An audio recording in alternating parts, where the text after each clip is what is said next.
This is spEarz2DaStreetz. Get down to the beat, or get beat down in the street. Sing it with me now. S-P-E-A-R-Z.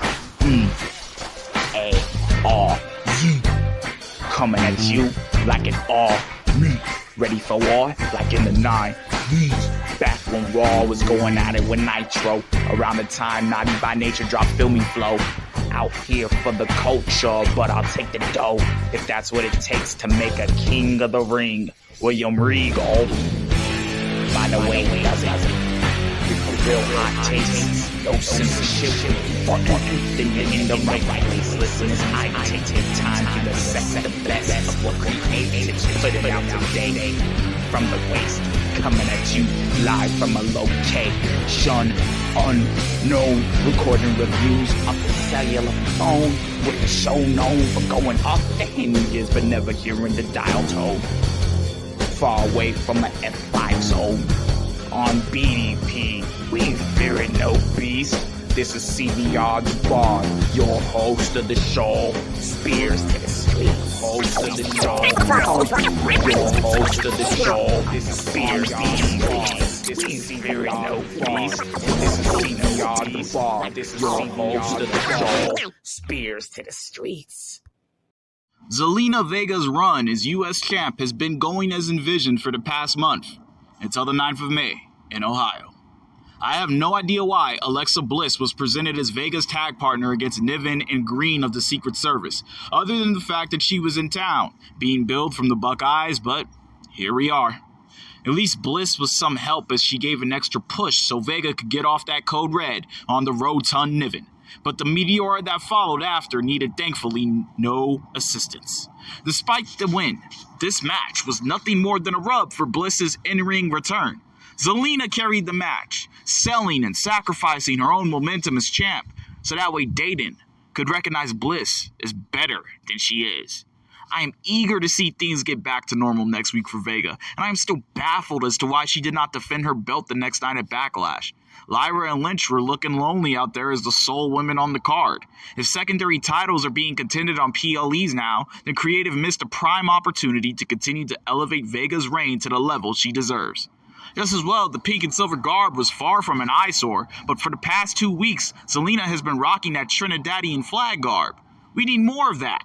And less LWO representation if she wants to stay over for those of us in the corner of the WWE universe who don't want or have any Latin territory stamped on our passports. Got Caribbean though. Jamaican Jade held her own in a stare down against Charlotte Flair as Flair exited the ring while insulting the great city of Dayton, Ohio, because they weren't too fond of the Nepo baby from Queen City. Though I don't necessarily enjoy seeing Stratton as champion, I'm glad that WWE Creative decided to check the temperature of the WWE Universe with this segment. The crowd lambasted Flair, cheered on Cargill as she took over the ring, and at the end of the segment backstage, Flair was met in opposition to Ohio's hometown hero in Alexa Bliss. Great to see Flair get ousted for Cargill to enjoy a push. Cargill showed out in a losing effort against Nia Jax as the night continued. A sexy matchup where Cargill suffered a running cannonball that transitioned into an annihilator for the fall. Cargill was commended by the announce team as having expanded her moveset with alarming speed when she performed a frog splash that included a mid-air squat. I've never seen another wrestler do that, and Mercedes Moné is on my Mount Rushmore. Yes, the pump kick spot was obligatory, and Cargill got herself a couple of near falls, but the unique way she performed that frog splash and sold Nia's Annihilator was high-class entertainment. Of course, Cargill would not have fell victim to Nia's finisher without having been distracted by Naomi ringside, who attacked Stratton at the announce table. Not only am I surprised at the way Naomi's caution tape garb keeps evolving, but I'm surprised that Naomi is still in prime position for the women's division title. This week cemented Cargill and Naomi's story as being at the top of the card for SmackDown's women's division, even surpassing Stratton as title holder, since in so many words, her number one contender got sent to the back of the line in favor for Cargill.